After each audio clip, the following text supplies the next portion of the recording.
Good afternoon. It's Tuesday, the 6th of February 2018, just after 1 o'clock. Welcome to UK Column News. I'm your host, Brian Gerrish. With me in the studio, Mike Robinson. And we're delighted to be joined today by Mark Anderson from Stop the Presses. Where are we going to begin? I think we should give praise where it's due, Mike. Advertising. Advertising, yes. As I was preparing for today's news, this little advert popped up on my screen, and I thought it's something I clearly need to screen capture. So here it is, with some of the world's illustrious leaders, but apparently they're worried about Alzheimer's. So we've got Theresa May, we've got, who's that on the left? Mr. Macron. Macron, yes, Macron. And Mr. Juncker on the right. And underneath it says Alzheimer's Risk Study, a research study for people aged 60 to 85 at risk of Alzheimer's. They're clearly trying to send us a message. Well, we'll send them a message, I don't know. But it's good to see a little bit of humour popping up there as an advert. Well, let's move on to some slightly more serious stuff because, of course, Dow Jones, it fell 4.6% overnight. The S&P 500, 4.1%. That's fourth day running that we've seen money coming off American stocks anyway, $4 trillion so far wiped off. Some people saying it's appropriate to hit the reset button. Others saying the correction is a healthy development for the markets in the long run. And the equity bull market, while bloodied, is not broken. And of course, people suggesting that this is because, they're worried that the Federal Reserve Bank is going to raise interest rates faster than expected. It was echoed in the UK today and in Asia, but in the UK, the FTSE 100 falling 230 points, as we can see there. The DAX in Germany down 2.6%, the CAC 40 in France 3%, and in Asia the Nikkei 4.7% down, the Hang Seng in Hong Kong 5% down. So this has been building up for quite a few days, but I think as Zero Hedge is pointing out today, these graphs aren't really the important ones. This is the important one. This is the VIX, which is the volatility index. It's showing that, in this case, the S&P 500 index, it's heading up 115%. This is showing the volatility on the market, so that's not terribly good. It's all echoed, by the way, with Bitcoin as well. It seems also continuing its collapse down below around the $6,000 mark, off from its highs of nearly $20,000 before Christmas. As Jim Rickard says here, this Bitcoin chart is not weird. It looks exactly like every bubble chart I've ever seen, from the 17th century tulips to the Dow Jones, Nikkei, and .com. The dynamic has not played out yet. It can go much lower. I think it will go much lower. But in the meantime, collapse is the name of the game. It's quite incredible the speed things are happening at the moment. We've got stuff happening with the financial markets. We've got Brexit without the exit. We've got turmoil inside the parties, the main parties. We've got smaller parties springing up. Huge turbulence. And I think it's what's going on under that turbulence that we've got to stay focused on. Today, of course, is the 100th anniversary of the Representation of the People Act, 1918. And this, of course, gave women over 30 the vote in the UK for the first time, or in Britain anyway. And it's being celebrated by everyone, everywhere, in the mainstream media and in Parliament, where they had a get-together, as you can see on screen this morning, of all the women MPs and Lords, and all wearing purple in some form or other, because, of course, purple, white and green was the colour of the suffragette movement. I'm fascinated, Brian, that it's the suffragette movement and not the suffragist movement, which is being promoted so heavily by the media and politicians, because if we remember our history, the suffragette movement was the more radical arm of the suffragist movement. The suffragettes were chaining themselves to railings. They were running under horses at horse races, but they were also exploding bombs in various places, including in Westminster Abbey. So on one hand, we've got Theresa May saying things are getting too radicalised and too extreme, and on the other hand, we're promoting extremism. Is that do you think that's an unfair statement? I don't think it's unfair, but it reflects on the standard of reporting in the so-called mainstream press. But the other thing I find just incredible is all those women together. Do they honestly believe that they are heading for greater rights, because of course if we look at what's happening with the transhumanist agenda, it's quite clear that women are to be removed from the equation as much as men are. So we're now bringing in the U to LGBTU, U being for unknown. Where this is going to take it is for very young children will not really know what sex they are until they decide. So we can see a massive attack on people. It's an attack on the gays as well, because of course the ultimate agenda is that we're going to live in this totally sexless society. So I think this is another con. These women are being paraded around to make us feel that there's some form of liberation, but that's not what's coming. I think you meant genderless society, because I think there's going to be lots of sex of all kinds. Lots. Yeah. Yes. But anyway, Indeed. Let's look at what Theresa May had to say this morning. Then she said, suffrage, who cares? She didn't actually say that. That's my paraphrasing of what she said. To ensure that we continue to protect our democracy, social media must be a force for good in our public life. So Theresa May decided to take advantage of the 100-year anniversary of the Representation of the People Act to promote her continuing shutdown of and censorship of social media. She is going to be talking about she has been talking about a new annual Internet Safety Transparency Report to provide data on what offensive content is being reported, how social media companies are responding to complaints, and what material is being removed. She's talking about a Law Commission review of the legislation relating to offensive online communications to ensure that the criminal law, which was drafted long before the creation of social media platforms, is appropriate to meet the challenges posed by this new technology. And she's been talking about the publication of a social media code of practice later in the year, which is going to set out minimum standards expected of social media platforms. And she's going to mention the fact that last year she commissioned an investigation into intimidation in public life. And so she's going to endorse the recommendations of the Committee on Standards in Public Life of actions that social media companies can take to address the problem. She's going to say that, she's saying that the social media companies themselves must now step up and set how they will respond positively to these recommendations. So far, the response has been encouraging, and they will continue in that spirit. So she doesn't really care about the vote or women's rights in this case. She's only concerned about whether she has the right to force social media companies to continue to censor people in ever greater degrees. Yep, this is further clampdown. These are very frightened people. Theresa May is a very frightened lady. I think the theme in today's news is fear in the government, that people are beginning to see what's going on. And of course, social media is a big threat. Recently, Matthew Rycroft, who was the the permanent representative for the United Kingdom at the United Nations, left his job and took up a new job in the Department for International Development. He's been replaced at the United Nations, but the rhetoric and the nonsense continues. There have been reports in recent weeks of alleged chemical weapons attacks in East Ghouta in Syria and also in Idlib province. We'll just have a look and see what the new permanent representative had to say yesterday at the UN. The reality is that for the citizens of Idlib and Eastern Ghouta, nowhere is safe. We're holding this session in the open chamber today after a series of reported chemical attacks in Eastern Ghouta within the last month, as the Assad regime continues its merciless bombing and killing of civilians. Over the weekend, there was a further allegation of use of chemical weapons in Idlib, as well as airstrikes by pro-regime forces, which reportedly hit 3 hospitals, leaving doctors scrambling to remove premature babies from their incubators to move them.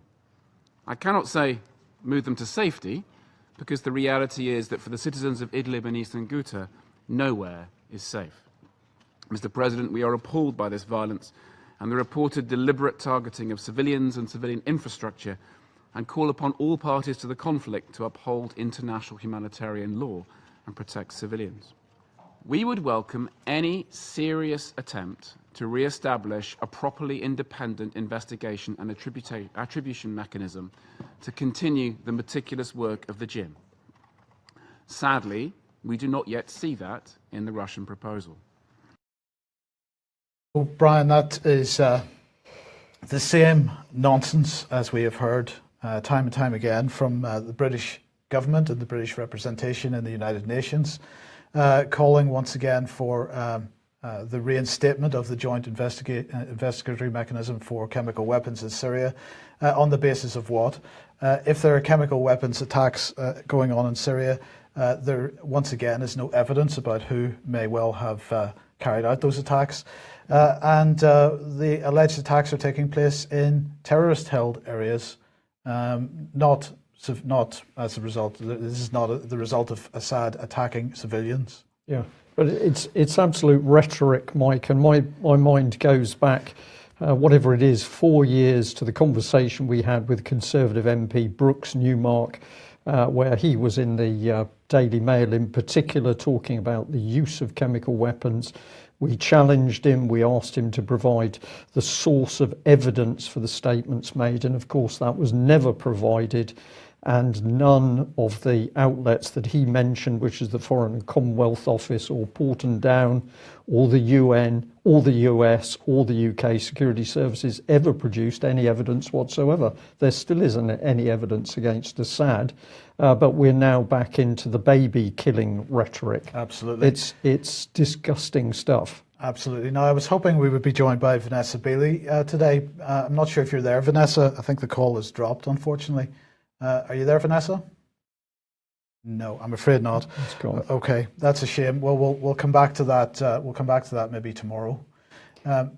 Right, Russian oligarchs. Well, I think this fits in very nicely, Mike, because of course those nasty Russians are doing everything. They are causing problems everywhere, and how remarkable that just at the time when the British government is ramping up tension with the Russians, the BBC is putting out a series where it's exposing the criminal activities of Russian oligarchs in UK. And here's the BBC boasting Russian oligarchs in UK told to explain their luxury lifestyles. Now we've got a wonderful situation where we're not sure whether we're watching BBC docudrama or we've got a hint of reality, but we've now got the we've got the Minister of State for Security. I nearly said the organised crime minister there, it was a Freudian slip. He says, as part of an organised crime crackdown, Mr. Wallace told the Times officials could now seize suspicious assets worth more than £50,000. He added wealthy foreign criminals would feel the full force of government, not the law, Mike. Notice the language, full force of government. It's estimated 90 billion of illegal cash is laundered in the UK each year. So the BBC puts out a docudrama, and the docudrama is so good that this is now driving government policy. So here is the security minister. Mafia is very close to the truth, the minister says, as Russian oligarchs warned of corruption crackdown. So is this real political policy? Well, has it been debated in Westminster, or is it the government simply following the propaganda line from the BBC? It's really astonishing stuff. So let's have a look at what he said in a bit more detail. He said, when we get to you, we will come for you, for your assets, and we will make the environment that you live in difficult. Ministers want to exploit the success of the Mafia programme, based on the factual book of the same name by the journalist Misha Glenny, to raise public awareness of the issue of corruption. So we've got £90 billion worth of corruption going on in the country, but we only know about that because the BBC has put out a docudrama attacking the Russians. This is something out of a comic book, Mike. I really can't find the right adjectives to describe what's going on here. It is outrageous. Have a look at the minister and just have a look at what his responsibilities are. Bearing in mind, this is the Minister of State for Security. This sounds like something out of Soviet Russia. Implementing the Strategic Defence and Security Review, counter-terrorism, including contest, investigatory powers, communications, data legislation, communications capabilities development, aviation security, chemical, biological, radiological, nuclear defence, serious and organised crime, criminal finance and asset recovery, cyber security, cybercrime, National Crime Agency oversight, UK anti-corruption policy, economic crime. That is not a bad portfolio for one individual who has to rely on a series on the BBC before he can understand what's going on. And what do we know about him? Well, former Shadow Minister for Scotland, that's very interesting. Former Parliamentary Private Secretary Ken Clarke, very interesting. So Mr. Clarke, the man who wanted the secret courts.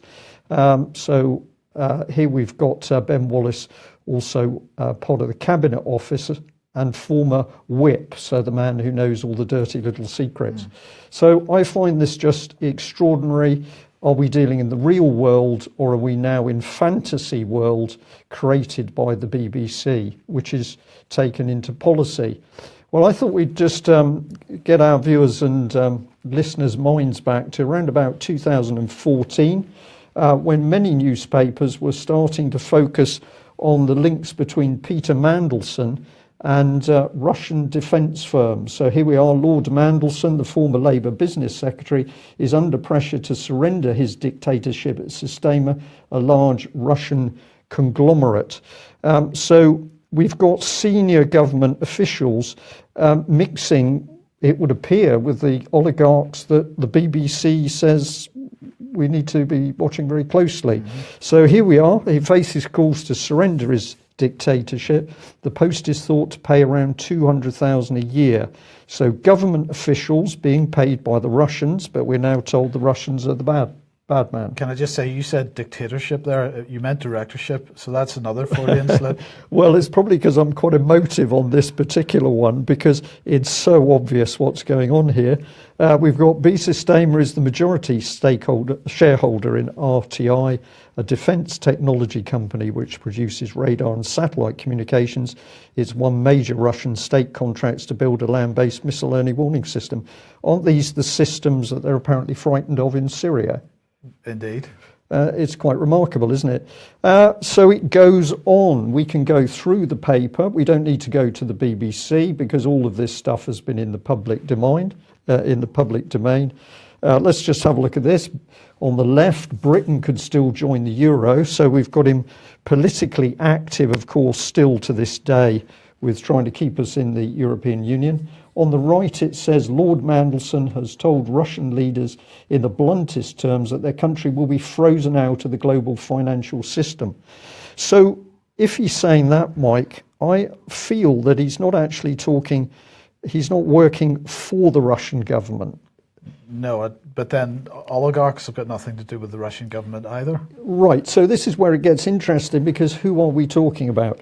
We've got Lord Mandelson, former business secretary, faces calls to surrender there. He's in the middle in his dealings with Russians. He's also threatening the Russian government. So who are the Russians that Mandelson's working for? This is an article we did back in 2014. I'll bring it up on screen again. It's a little bit complicated, but here's the Mail, Putin and the Prince of Darkness.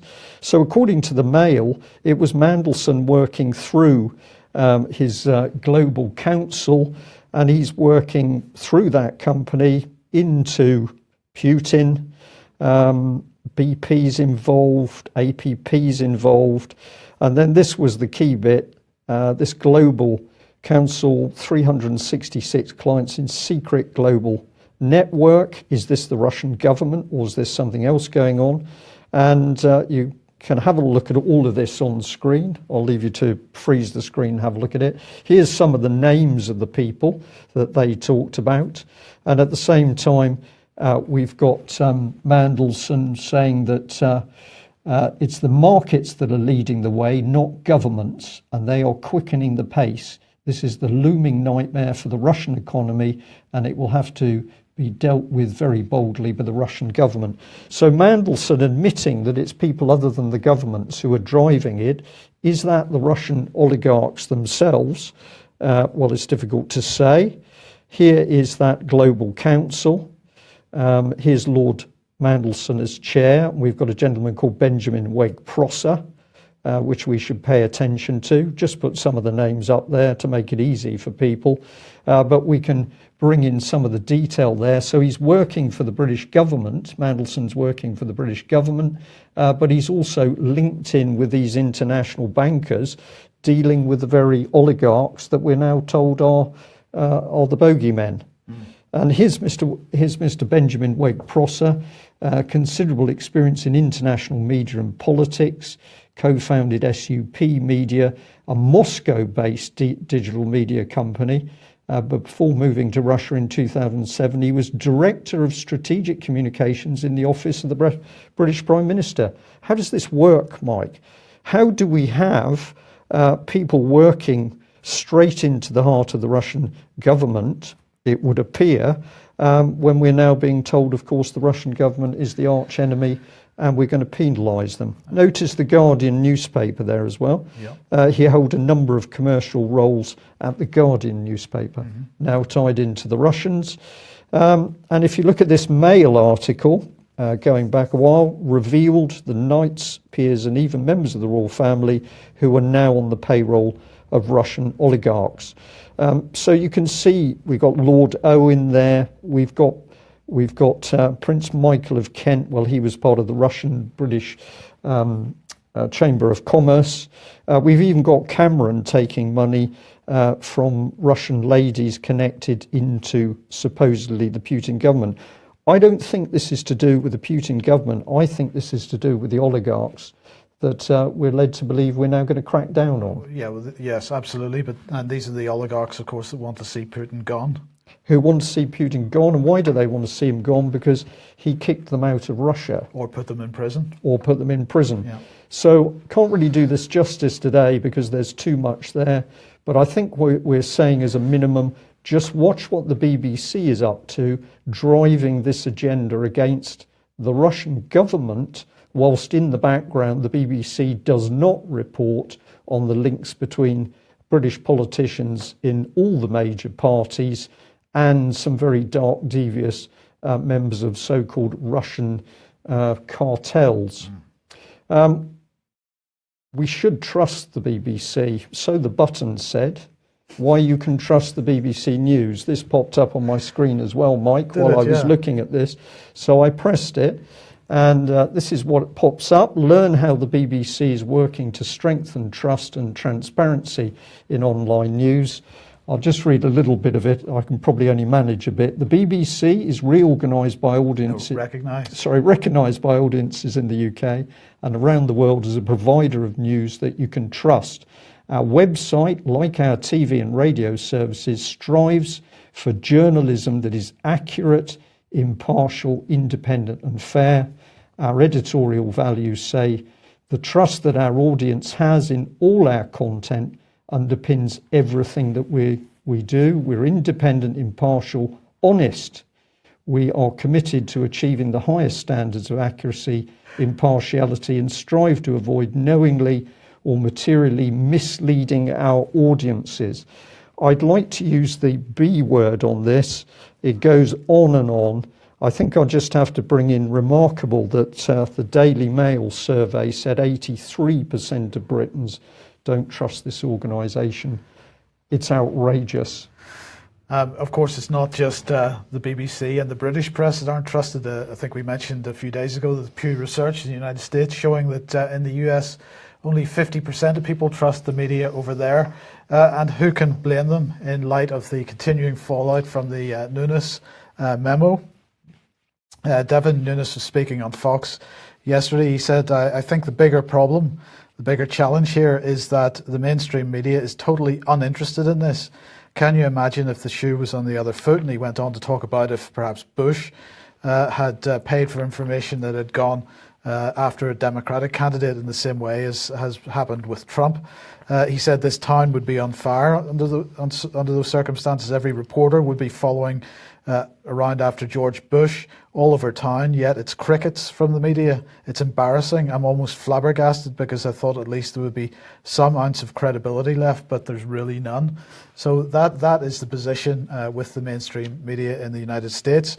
Now, Patrick on yesterday's programme said that there were other memos to come out, and indeed yesterday Chuck Grassley and Lindsey Graham's memo, which they, of course, had produced back at the beginning of January, but that had been kept secret. It was finally released yesterday, and it was created by them to back up their call for criminal action against Christopher Steele, the ex-MI6 consultant, now a consultant who created the dodgy dossier. There were the four weeks of delay or so in getting that report published because there had to be redactions made, and the FBI and the Justice Department had been dragging their feet on that. So this is an 8-page memo, this one. Highly redacted, as I say, but the point that's pretty clear is that the Clinton campaign, some associates of the Clinton campaign, provided anti-Trump information from an unnamed source to someone in the State Department, and that State Department individual then passed that on to Christopher Steele, who produced a dossier, and the dossier on that dossier had a date of October the 19th, 2016, and that dossier has not been seen so far, because that is not the dodgy dossier. This is a second dossier which Christopher Steele was responsible for creating. So the main person that's been mentioned in this is Corey Shearer, who is, maybe it's time to bring Mark Anderson onto the programme. Mark, I don't know if you know the name Corey Shearer, but he's apparently described by many as a fixer for the Clintons and a partner of Sidney Blumenthal. So, you know, this situation with the dossiers and Christopher Steele continues to rumble on. There's clearly no real evidence against Trump or of any collusion, and the whole thing seems to be falling apart with links right back to the Clintons. But this shouldn't really surprise us, perhaps.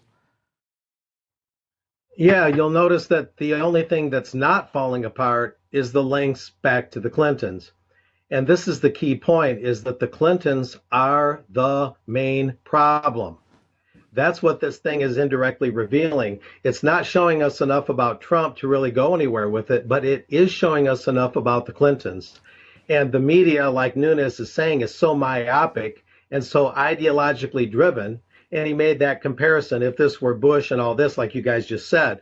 But they're so ideologically driven and so partial, so biased that they can't see the forest through the trees. They just cannot confront the fact that the chief problem is and always has been the Clintons. What Pew Research last week suggested that about 50% of people have any trust for the mainstream media in the US at the moment. Trump, of course, widely vilified in the press for shouting fake news quite so often as he does. But I mean, what's your feel for people's attitude to the media in the United States at the moment? You're in Texas at the moment. Are people, have they stopped buying newspapers? Are they watching the television news? It's hard to nail it down precisely. I wrote an article recently on one of my blogs about the total unreliability of polls. I don't know if we'll cover that today or another day on this show, but people are very wary of polling, I believe. And other than their local news, and you know, you have your unavoidable trends that people are getting their news on their iPhones and their Androids and on their laptops, that they're reading it in that domain. They're not reading hard copy anymore. That's sort of a market trend that's unavoidable. But there is a pretty high distrust or indifference toward the media, and alternative media like ourselves. We are making incremental gains because, even in Canada, something like 50 newspapers or more recently closed in Ontario. And so that's creating a CBC monopoly up there, where the CBC gets 1.1 billion a year to roughly parallel the BBC in their honesty, or should we say dishonesty. But it's a slowly sinking rock here with all mainstream media, I believe. I think the distrust is a little more acute in the UK than here in the US. Here it's a little more varied depending on the region of the country you go to. But all in all, alternative media is gaining. Mainstream media at one rate or one pace or another is sinking. It's unavoidable. Okay, thank you for that, Mark. Now we have a date and a location for the next Bilderberg conference. Yeah, the Serbian government, who knew, right? Of all places, through the Prime Minister Ana Brnabic, if I'm saying that right, Brnabic. Let's try that, Ana Brnabic. She went to the World Economic Forum, of course, that just wound up in Davos, Switzerland. And through that, she was doing some studies on migrant issues and border issues. And out of that, she was tapped to be invited to Bilderberg, which is going to take place in Turin, Italy this year, June 7 through 10, Turin, Italy, like the Shroud of Turin. And on a 21st Century Wire headline, I named it the Shroud of Turin. The Shroud of Turin lifted, Bilderberg to meet in Italy in June. I thought that was clever, if I do say so. But the Serbian government, after the PM left Davos, just very routinely and very matter-of-factly announced that the Bilderberg group would meet in Italy and that she was invited. So the Serbian PM is one of the new invitees. That puts her on the Bilderberg boost treadmill, you might say. Tom Cotton, the Arkansas senator from the U.S., was there last year.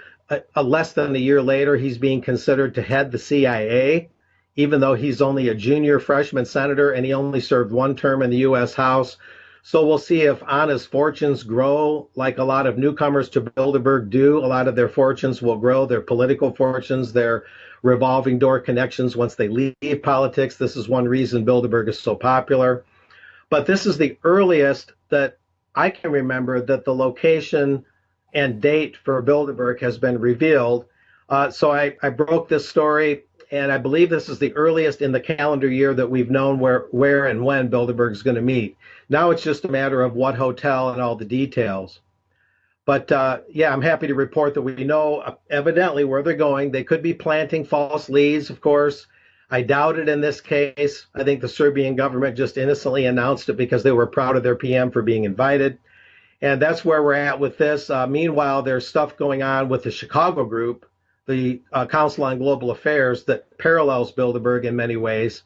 And so very interesting things stacking up for this year. Right, so what we've got on screen at the moment is an event taking place next Thursday, Thursday week that is, at Chatham House.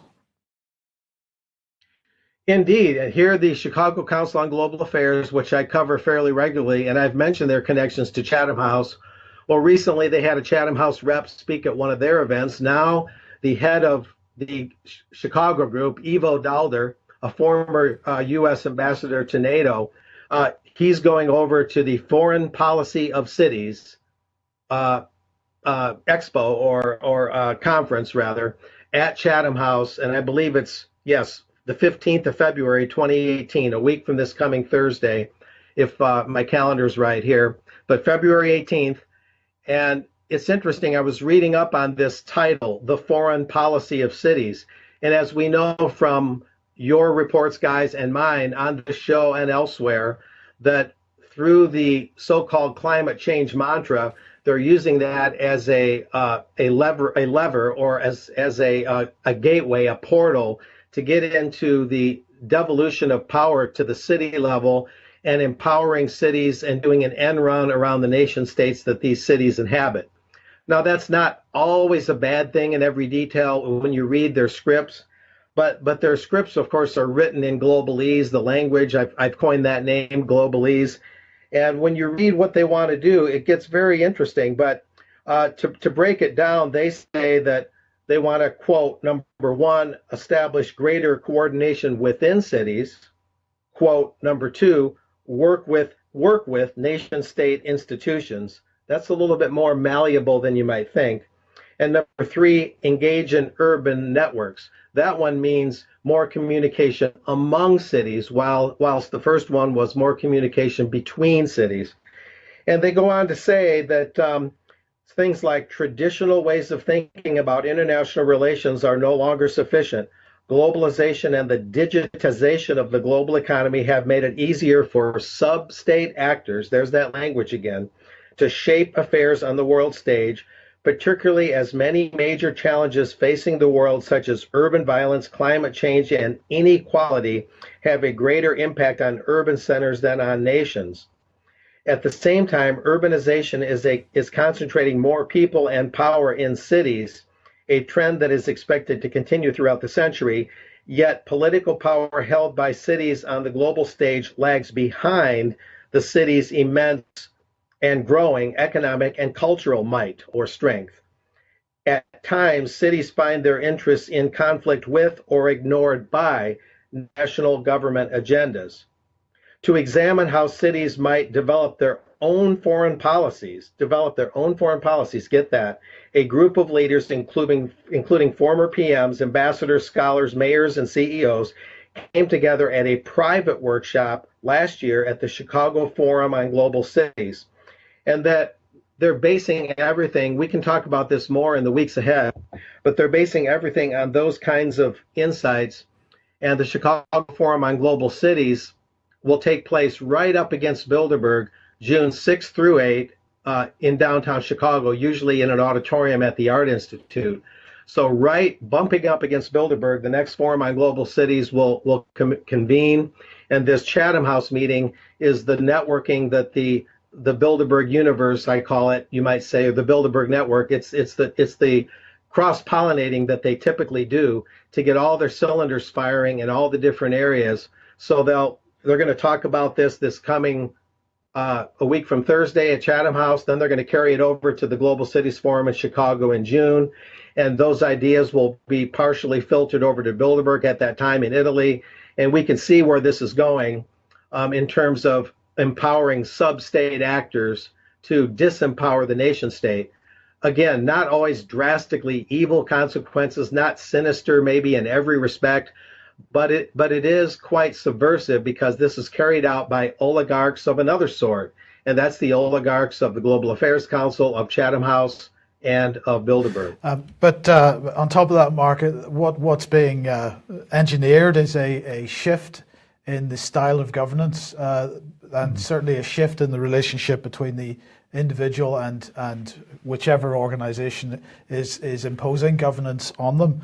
Well, let's bring our former digital minister, Matt Hancock. As we said last week, he's had an upgrade. He's now the Secretary of State for Digital Media, Culture and Sport. He was speaking yesterday at the 10 Downing Street Charities reception, and he said, "I applaud all our charities, not only those in the room here today. Every parliamentarian is aware of the amazing work that you do. You do a huge amount to help people in their communities and respond to those in need wherever you find them. We all share a mission," he said. "We all want the same results, and we will achieve them so much more effectively if we work together. There is so much we can do. I believe the future lies in greater collaboration, not only between charities and government, but with business too." And, you know, we have, as you say, Mark, we have been talking about the devolution agenda and how that is being rolled into cities, and how cities are forming themselves into global networks and the global parliament of mayors, and we're creating new methods of governance. And this is another one where we see the third sector, the business sector and the public sector all coming together to collaborate. And this is gradually merging into one great amorphous blob of what? Fascism, Brian? Of control. I mean, while you were talking through that, Mike, I jotted down some notes. What do we see in cities now? We've got partnerships between the local authority, health services, mental health services, the police, education facilities, fire services, charities, other non-governmental organisations are all now collaborating together. So there's no separation of powers.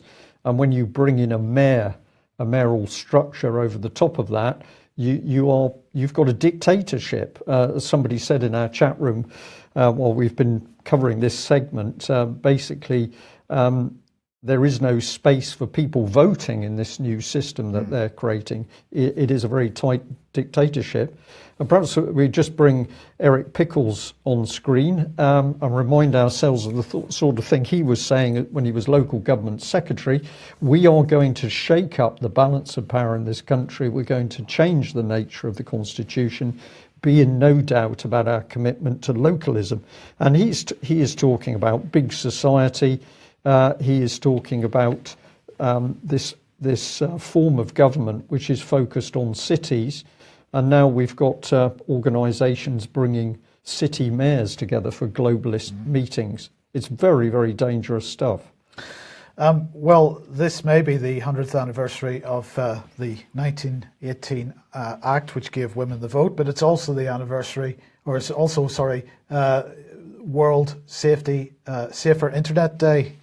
This Safer Internet Day is a global movement celebrated in over 130 countries each year.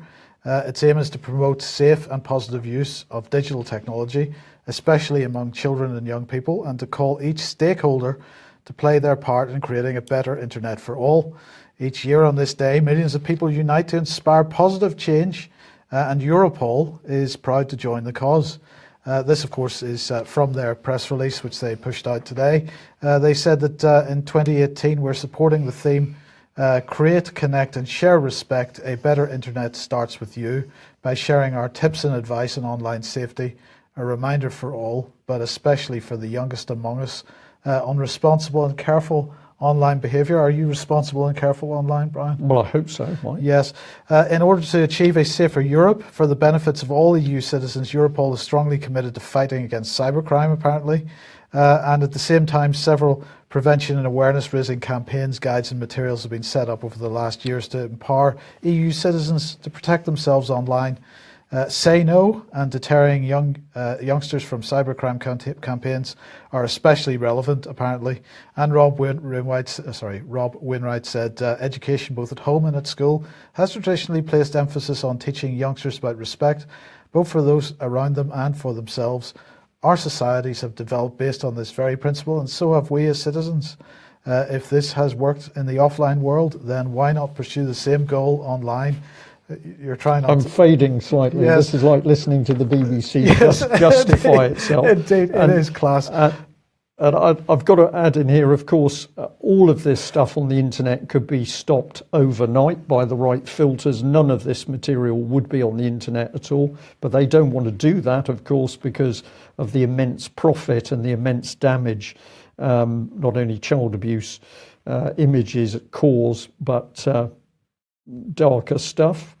And in the same way, we've got a policeman standing up, John Wedger. This is the interview that we did a couple of weeks ago, 30 minutes with this very brave ex-Met detective constable talking about what happened to him when he dared to stand up and whistleblow on the cover-up of the abuse and murder of children in London. He was bullied by senior officers in the Met police force. MPs didn't help him, the charities were not helping him, the children's homes themselves were not helping him. So he was utterly crushed when he started to provide first-hand evidence as what was going on. But apparently we've got a worldwide linkage of safer online. This is complete nonsense. And, Mark, this type of rhetoric is also going on in the States, isn't it? That there's work to stop child abuse and images passing over the internet, but when people stand up to be counted, they seem to be crushed. Ted Gunderson, a former, now late FBI agent who almost got picked to head the FBI. I knew the guy, as did some other writers I've worked with, and he said much the same thing when he and others would speak out over the years. This goes back to the Nebraska affair and young boys being captured and served up as sexual playthings for elites. And that was coming out of Omaha, Nebraska, the big affair there. This is over decades. Gunderson would say that anyone that stood up, policemen, journalists, whatever, if they didn't go away or disappear altogether, they were certainly muzzled. So it's an ongoing problem. that spreads far and wide across the world. Child trafficking, that form of slavery, has never ended, and it still continues.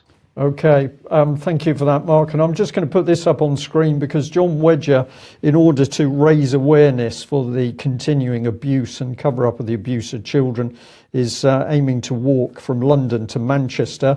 He needs £5,000 to do this, and I think this is a very modest sum of John Wedger to come up with £5,000.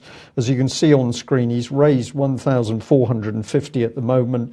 Can we ask our viewers and listeners to be generous and make a donation into this this appeal, because John, I think, is determined now to really take the lid off this.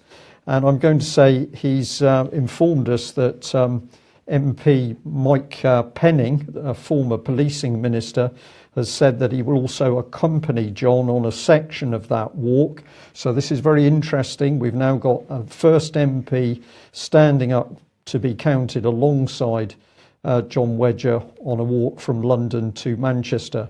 So if you can donate, please do. And I'll also say we need more people to watch the video interview.